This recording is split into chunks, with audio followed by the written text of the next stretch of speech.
Bonjour et bienvenue à ce nouveau cours sur la géométrie dans l'espace.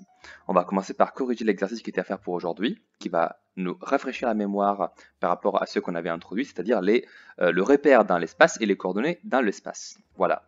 On va donc commencer par la résolution de l'exercice 32. On munit l'espace du repère A, AB, AD, AE. Alors ça c'est une phase très importante parce qu'on commence déjà tout de suite à définir quel est notre repère. Et donc, on va le définir à partir de un point qui s'appelle A, du coup.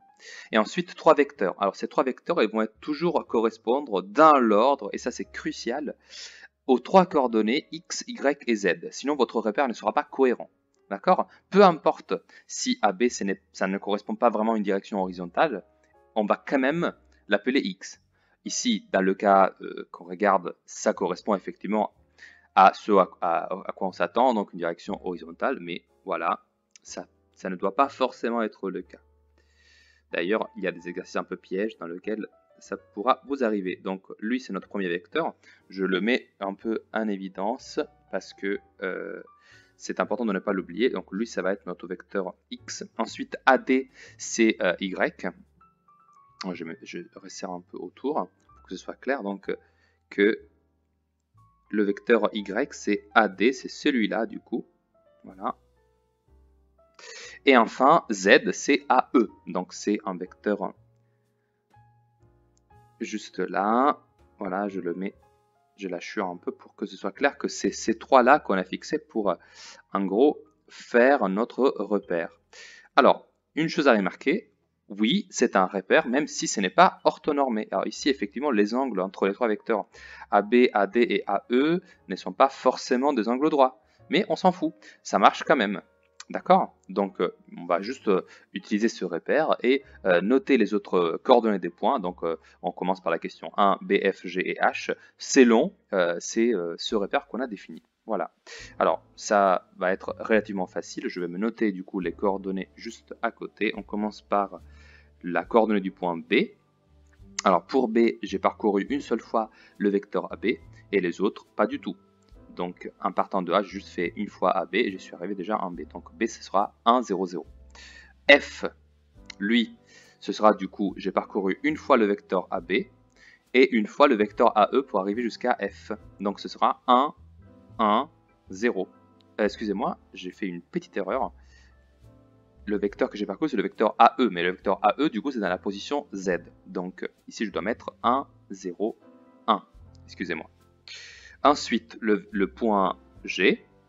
Alors, pour le point G, du coup, je vais parcourir une fois pour arriver jusqu'à B, une fois pour arriver jusqu'à F, et encore une fois pour arriver jusqu'à G. Alors, si je regarde, du coup, ce que j'ai fait un pas dans la direction AB, un pas dans la direction AD, quand je suis passé de F à G, et un pas dans la direction AE, quand je suis passé de B à F. Donc c'est en fait le point de coordonnées 1, 1 et 1.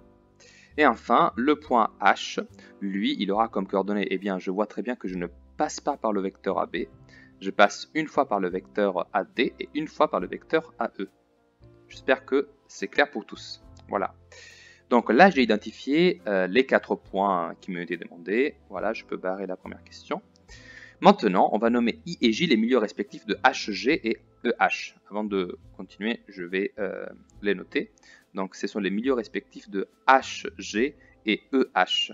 HG, il se trouve là. Alors, je vais passer ce point en utilisant la couleur rouge.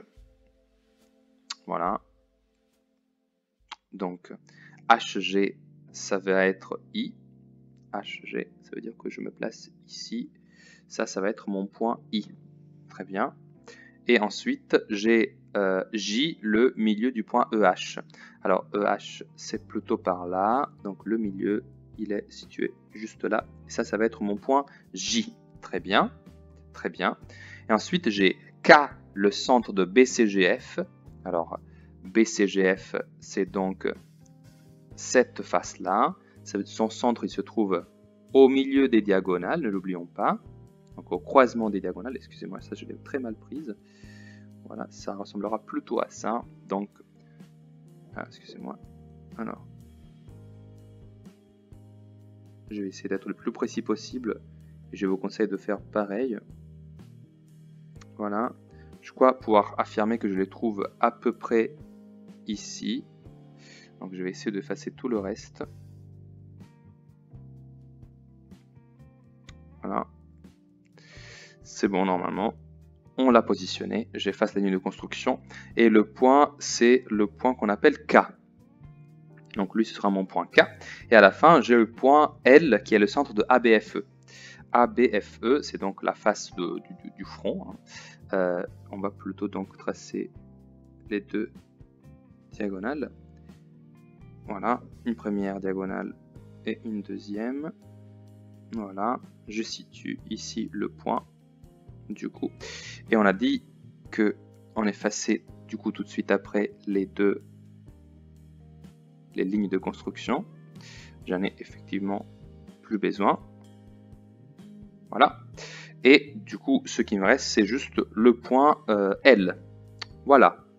Très bien. Maintenant qu'on a tout cela,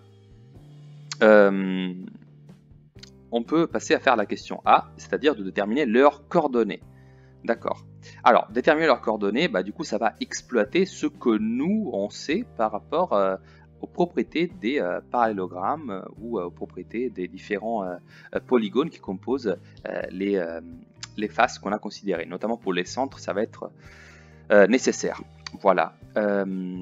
Alors, commençons par les points qui sont faciles. Je vais du coup continuer à noter ici. Alors, la coordonnée de I, ça va être simple à déterminer. Pour y arriver, je vous montre ma construction du coup. Si je fais un demi-pas le long du vecteur AB, j'arrive à cette position et je vous fais remarquer que I est situé exactement au milieu du coup de notre parallélépipède, excusez-moi, du côté GH. Et ici, je me trace quelques lignes pour m'aider par la suite. Voilà. Ça va rendre un peu plus pratique tout ce que je vais faire par la suite. Excusez-moi si ce n'est pas exactement tout droit. Mais du coup, ça va me permettre de déduire en particulier que pour arriver à atteindre le point I, eh bien, il va falloir que je fasse un demi-pas dans la direction AB. Ensuite, je fais un pas vers le haut. Donc, je fais une fois selon le vecteur AE. Donc, je le note en troisième position. Et ensuite, je parcours entièrement le vecteur AD, donc je vais noter encore ici un demi. Très bien. Ensuite, il me demandait le point J. Alors pour lui, je fais une fois directement, je pars de A toujours, hein, ne l'oublions pas, donc je fais une fois le vecteur AE, et ensuite je fais une demi-fois le vecteur EH qui est égal à AD, donc ici je vais mettre AD, et bien sûr, je fais 0 fois du coup le vecteur AB. Donc ça, ce sont les coordonnées du point J. Enfin, le point K. Alors le point K, il se trouve au milieu de la face BCGF. Et je peux très facilement me rendre compte que pour l'atteindre, je dois faire une fois le vecteur AB. Je vais faire une demi-fois le vecteur AD. Et une demi-fois le vecteur AE. Pour arriver exactement au centre de cette face. Ok. Et enfin, j'arrive au point L. Lui, il aura comme coordonnée un demi selon le vecteur AB, un demi selon le vecteur AE, et selon le vecteur AD, rien du tout, parce qu'on ne prend jamais cette direction. Voilà, donc j'ai 8 points dont j'ai noté les coordonnées. Très bien. Je vais noter que j'ai fait donc la question de A. Et maintenant, on va passer à déterminer les coordonnées des vecteurs IK et JL. Alors, ici, je m'arrête juste un instant parce que cette tâche, je n'ai pas précisément traité la partie de théorie dans le cours précédent qui était nécessaire pour la faire. Un peu donc comme l'exercice que je vous avais montré dans la partie, dans les cours sur la géométrie dans l'espace, la partie 1. Je vous ai donné un exercice dont certaines questions demandent un peu d'intuition, mais ici l'intuition est très facile. Donc je pense pouvoir vous donner directement quelle est la réponse en fait. IK, c'est quoi comme vecteur? Alors IK, c'est un vecteur du coup qui se tient à partir des coordonnées du point I et à partir des coordonnées du point K. Qu'est-ce qui change par rapport à un calcul de vecteur normal? Ça change juste le fait que maintenant on a 3 coordonnées, mais sinon rien ne change. C'est-à-dire que si je veux calculer les coordonnées du vecteur IK, la technique est toujours la même. Je dois noter ici dans cette colonne les coordonnées du vecteur de la fin, donc du vecteur K, excusez-moi, du point K, pardon. Et ici, je dois noter les coordonnées du point du début, donc les coordonnées du point I. Il y a toujours cette idée qu'on échange l'ordre qu'on avait vu dans le vecteur. Donc IK, il devient les coordonnées du point K moins les coordonnées du point I. Et le moins, il est fixe. Alors, comme il s'agit de 3 coordonnées, du coup, je vais faire ce calcul-là. Ok. Et donc maintenant, je vais mettre les coordonnées du point K, qui sont du coup 1, je vais plutôt écrire 0,5 pour économiser un peu d'espace. Et K, on a dit, c'est encore 0,5 par la suite. Et le point I, lui, c'est 0,5, 1 et 1. Alors, je regarde si j'ai bien écrit les choses. Il me semble que c'est le cas. Donc, je vais pouvoir écrire le résultat. Et donc, ce vecteur, notamment, remarquons que le vecteur, on l'écrit toujours à la verticale. 1 moins 0,5, ça fait 0,5. 0,5 moins 1, ça fait moins 0,5. Et encore une fois, j'ai 0,5 moins 1, ça fait moins 0,5. Donc voici le premier de mes deux vecteurs qui m'a demandé de calculer. Le deuxième, c'est JL. Alors, JL, je vais le faire tout de suite. JL, la technique, c'est la même. Je vous la rappelle une deuxième fois, du coup. Je vais remarquer que je dois inverser l'ordre des deux points qui définissent le vecteur et que du coup, je suis amené à écrire ici dans la première colonne, entre guillemets, les coordonnées du point L. Et ici, dans la deuxième colonne, je vais écrire les coordonnées du point J. Très bien. Et au milieu, il y a toujours des soustractions. Ça, c'est crucial et il ne faut vraiment pas l'oublier. Alors, J, du coup, c'est le point de coordonnées 0, 0,5, 1. Et L, excusez-moi, ça, c'est le point J. Donc, voilà, ça, c'est l'erreur à ne pas faire. Voilà, je me remets mon cadre.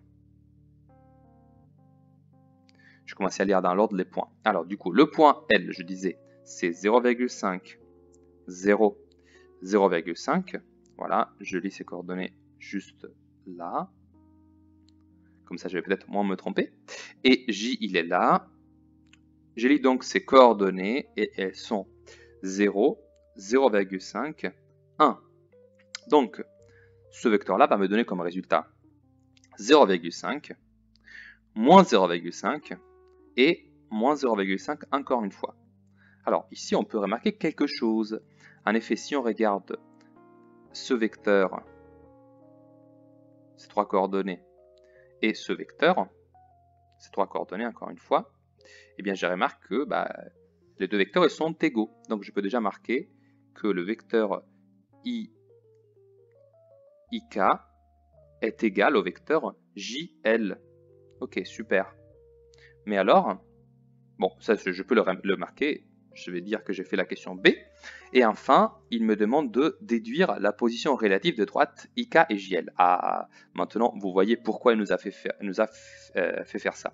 Alors déjà, ça peut être intéressant de marquer ces deux droites. Alors, c'est IK et JL. Alors du coup, je vais essayer de marquer les droites d'une nouvelle couleur. Je vais le faire en bleu clair. Voilà. Ce sont IK et JL. Donc, IK et JL. Alors, IK, c'est ça.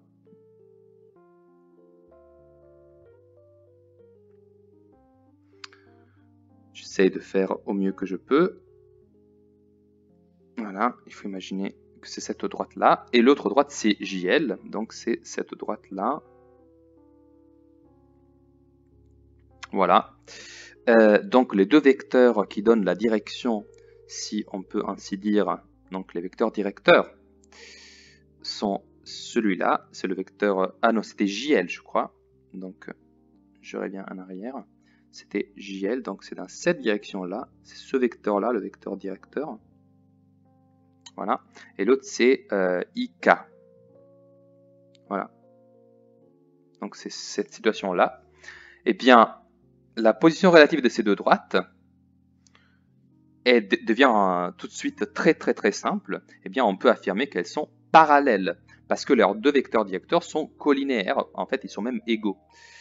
Donc, IK et JL sont parallèles. Très bien. Voilà. Ça, c'est quelque chose qui m'intéresse beaucoup parce que, vous voyez, on a fait un calcul et on a déduit quelque chose de type géométrique. Donc ça, c'est vraiment, vraiment très important. Avec un calcul, on peut faire de la géométrie dans l'espace, du coup. D'ailleurs, c'est comme ça d'ailleurs que vous avez fait la géométrie en 2 dimensions quand on a commencé à faire les calculs dans le repère. Le repère, vous voyez, ça nous apporte la possibilité de déduire à partir des calculs quelque chose de pourtant complètement géométrique. Et il nous suggère du coup, une fois qu'on a fait tout ce beau procédé, de montrer de la même façon que les droites HB et IK sont parallèles. Alors, cette tâche, du coup, peut être faite simplement en calculant le vecteur HB. C'est ça qu'il nous suggère de faire. Alors, visiblement, il suffit de faire un petit dessin. Regardez, je prends HB, je fais ce vecteur. Et ensuite, je vais aussi vous montrer quelle est la droite. Donc, HB, c'est ça. Ce vecteur, il est visiblement beaucoup plus long que IK. Cependant, on peut déjà remarquer qu'ils ont l'air assez collinaires. Donc, les deux droites seront parallèles. D'accord? D'ailleurs, si elle est parallèle avec la droite IK, elle sera parallèle aussi avec JL. Mais bon. Faisons du coup le petit calcul. Alors, quelles sont les coordonnées? Donc, je vais faire les coordonnées du vecteur HB. Alors, ici, c'est H et B. Les deux points qui m'intéressent sont du coup B ici et H juste là. Très bien, je vais calculer HB. Ça, c'est un calcul qui se fait en colonne, encore une fois. Et j'ai du coup ici les deux coordonnées. Alors cette partie colorée, vous n'êtes pas obligé de la faire, je vous la fais seulement pour vous faire comprendre que c'est toujours la soustraction entre les coordonnées des deux points respectifs. Et les deux points sont ici le point B d'abord et H par la suite. D'accord? Parce que c'est HB dans cet ordre, l'ordre est fondamental. B, c'est donc le point 1, 0, 0. H, c'est donc le point 0, 1, 1. Je fais ce calcul et je me retrouve avec 1, moins 1, moins 1. Très bien. Et du coup, quand je regarde ces coordonnées à lui, 1, moins 1 et 1, qu'est-ce que je peux dire? Eh bien, je peux remarquer assez aisément que si je compare HB avec IK, qui est juste en dessous, IK c'est 0,5 moins 0,5 moins 0,5, et bien je remarque qu'en fait, HB est égal à 2 fois IK, tout simplement. Voilà, je me marque cela, on remarque que HB est égal au double en fait de IK, tout simplement. Les signes sont respectés, tout est respecté, ça c'est vraiment facile à déduire. Et donc, HB et IK, même s'ils ne sont pas égaux comme vecteurs, sont collinéaires. Et je peux en déduire que HB et IK, les droites cette fois-ci, sont parallèles. Voilà pour ce qui était de la question 3. Et je pense que cet exercice est très intéressant parce qu'il nous montre la puissance en fait des coordonnées. Qu'est-ce qu'on peut faire de grand et de puissant avec les coordonnées? On a notamment montré quelque chose qui aurait été vraiment difficile à montrer si simplement on avait utilisé les techniques purement géométriques qu'on a vues. En fait, ici, on voit quelle est la puissance du repère. Voilà, je vous dis pour le moment qu'on va arrêter ici cette première vidéo et on va faire une deuxième vidéo où du coup je vous ferai le cours d'aujourd'hui. Merci d'avoir suivi jusque là, rendez-vous dans quelques minutes pour la partie du cours.